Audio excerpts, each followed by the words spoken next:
Who is the most inspirational person in your life, and due to which reason are you inspired by him, her? Easy.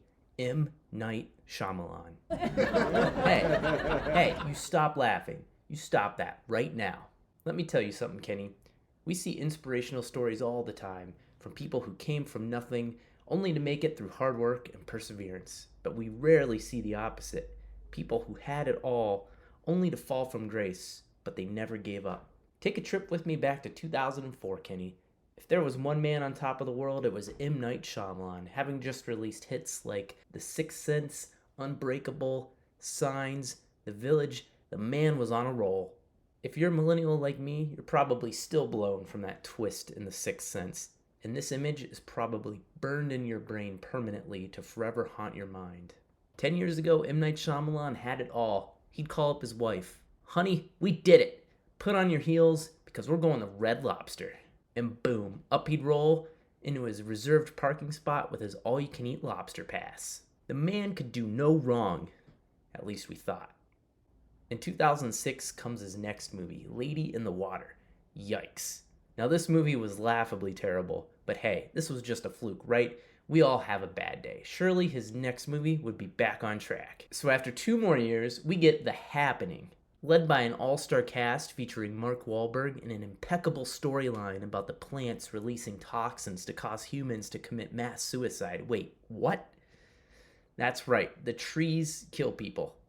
Side note, this movie is hilarious, so I do recommend watching it. The scene of Mark Wahlberg running from the wind will always get me.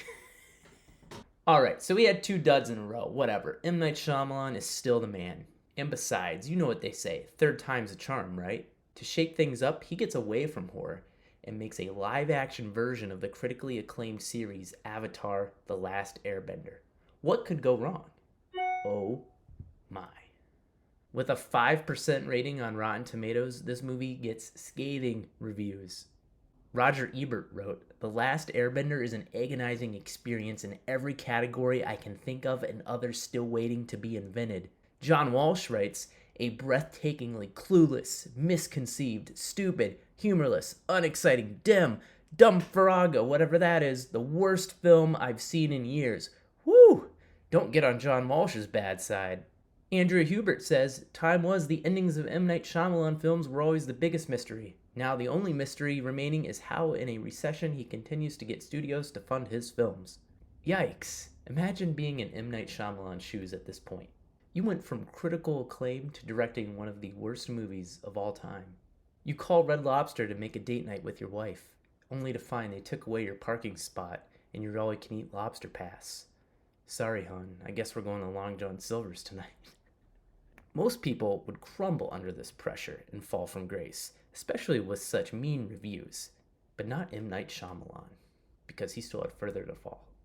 Next comes Devil, a not-so-great film, followed by After Earth, another flop. On Rotten Tomatoes, the film has a 12%, where the consensus reads, "After Earth is a dull, ploddingly paced exercise in sentimental sci-fi and the latest setback for director M. Night Shyamalan's once promising career." This is harsh, people. Way to kick a man while he's down. Now, this was in 2013. It had been 9 years since his last decent film. Most people would have quit after nearly a decade of disappointment, but not M. Night Shyamalan. He was determined to get back on top. According to his biography, the M is for Magnificent, the M. Night Shyamalan story. It was October 1st, 2013, when he looked his wife in the eye and said, "Honey, I'm going to get our parking pass and all-you-can-eat lobster pass back. Mark my words." So he went to work, bound and determined, along with the love and support of his family. He pursued his craft day and night. And in 2015, we got The Visit, which earned a 68% on Rotten Tomatoes. And it didn't stop there. 1 year later, Split comes out with a whopping 78%.